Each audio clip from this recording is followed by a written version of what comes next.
You know that feeling when your boss gives you a task so annoying you'd rather sprint into the ocean, get swallowed by a sea monster, and live in its stomach for 3 days than actually do it? Yeah, that's a real biblical category of feeling, and it has a name, and that name is Jonah, the original guy who looked at his job description and chose swim with sharks over do your job. Picture this. God taps Jonah on the shoulder and says, "Hey, go to Nineveh, that giant city full of people who are basically professional rule breakers, and tell them to stop being awful or else." Now, most prophets would be like, "On it, boss." But Jonah looks at Nineveh, looks at God, and goes, "Yeah, no." Because here's the thing, Jonah doesn't hate preaching. He hates the idea that Nineveh might actually listen and get forgiven. Because Jonah, bless his grudge-holding heart, wants these guys smited, not saved. So instead of heading east to Nineveh, Jonah does the most dramatic thing possible. He buys a ticket going the complete opposite direction, west, to a place called Tarshish, basically the ancient version of turning off your phone and moving to a cabin with no Wi-Fi. He hops on a boat thinking, "Great. Problem solved. God can't find me now," which, fun fact, is statistically the worst plan ever recorded in human history, because this is the same God who literally invented oceans, and also wind, and also waves. Basically, the entire weather department reports directly to him, so trying to hide from God on a boat is like trying to hide from your mom in a house she built, with cameras she installed, that she's currently standing inside of. Sure enough, barely out of the harbor, God sends a storm so intense, the sailors, grown men who have survived pirates and sea monsters and questionable seafood, are absolutely losing it, throwing cargo overboard, praying to every god they can think of, basically doing the nautical equivalent of screaming into a pillow, throwing furniture overboard, throwing snacks overboard, probably throwing each other's luggage overboard at this point just to be safe. And where's Jonah during all this 5-star apocalyptic chaos? Below deck, asleep. Like, the man personally causes a storm that's about to sink the entire ship, and his body decides, you know what? This is nap time, which is either the most incredibly chill response in human history or the most incredibly oblivious one. Honestly, you decide. The captain runs down, finds him snoring through what is essentially a watery apocalypse, and is basically like, "Buddy, how are you sleeping right now?" And the sailors,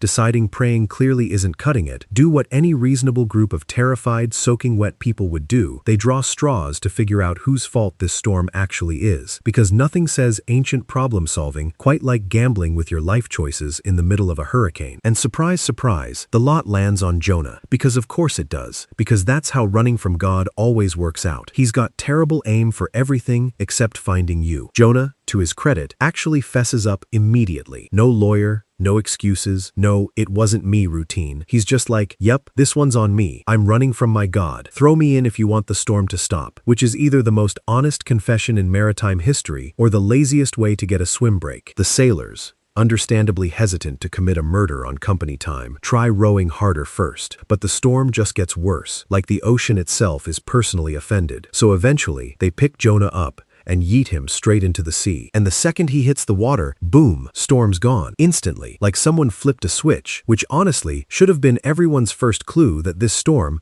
was never really about the weather. Now you'd think this is where the story ends. Man falls in ocean. The end. Roll credits. But no, because God, in what might be the single greatest plot twist in ancient literature, sends an enormous fish, and not just any fish, a fish so massive it can apparently swallow a fully grown adult whole without even pausing its swim, and that fish just casually inhales Jonah like he's a particularly chunky sardine. So now Jonah is sitting, or floating, or whatever you do, inside the stomach of a giant fish for 3 days and 3 nights, which is basically the world's worst all-inclusive vacation. No sunlight, no room service, no Wi-Fi, no snacks, just stomach acid, fish guts, half-digested seaweed, and a whole lot of awkward alone time to think about his life choices. Seriously, imagine being stuck inside a giant fish for 72 hours. No phone, no podcasts, nothing to do but listen to your own heartbeat echo off fish ribs and smell things you can never unsmell. And what does Jonah do down there in the dark, slimy, smelly belly of a sea creature? He prays, obviously, because nothing inspires spiritual reflection quite like being digested in real time. He basically tells God, okay,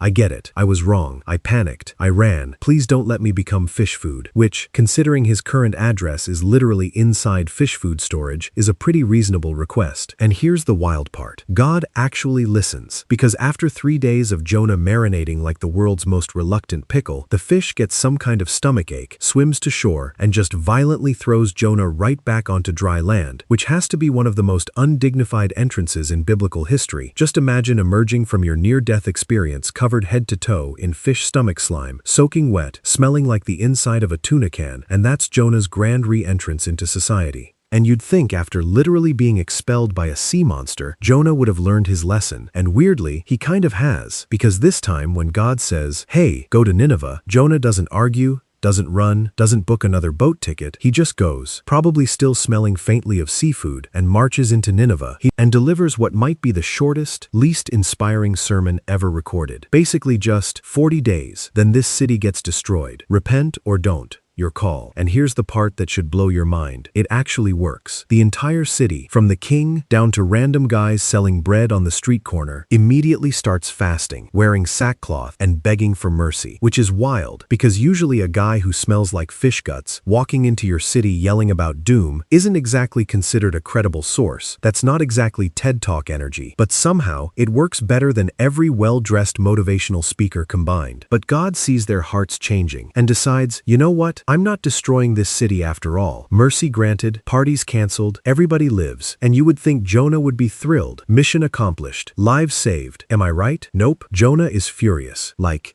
genuinely, dramatically, sitting outside the city in the blistering sun, arms crossed, pouting like a toddler who didn't get dessert, furious, because deep down this is exactly what he was afraid of the whole time, that God would actually forgive these people instead of wiping them out. And he basically tells God, "I knew you were going to do this. You're way too merciful. Just let me die," which is an incredibly dramatic reaction to your enemies not getting destroyed. So God, in classic divine teaching moment fashion, grows a nice shady plant over Jonah to cool him down. Jonah loves it instantly, gets attached to this one plant like it's his childhood best friend, names it probably, builds an emotional bond with a houseplant in record time, and then God sends a tiny worm to chew through it overnight, so it withers and dies by morning, and Jonah is once again furious, this time over a plant, a single plant, after just surviving a shipwreck, a storm, and 3 days inside a fish, and God basically goes, "Hold on, let me get this straight. You're absolutely devastated over a plant you didn't even grow, didn't water, and only had for like 1 day, but you have zero sympathy for an entire city of actual living, breathing, human people. And that, right there, mic drop, fireworks, slow clap, is the entire point of the story. That God's mercy isn't reserved for people who deserve it or people we personally approve of. It's bigger, wider, messier, and way more stubborn than our grudges. Because if God can chase down a runaway prophet across an entire sea, survive a storm, fish Uber him back to dry land smelling like a seafood market, and still use that same grumpy, plant-obsessed, grudge-holding man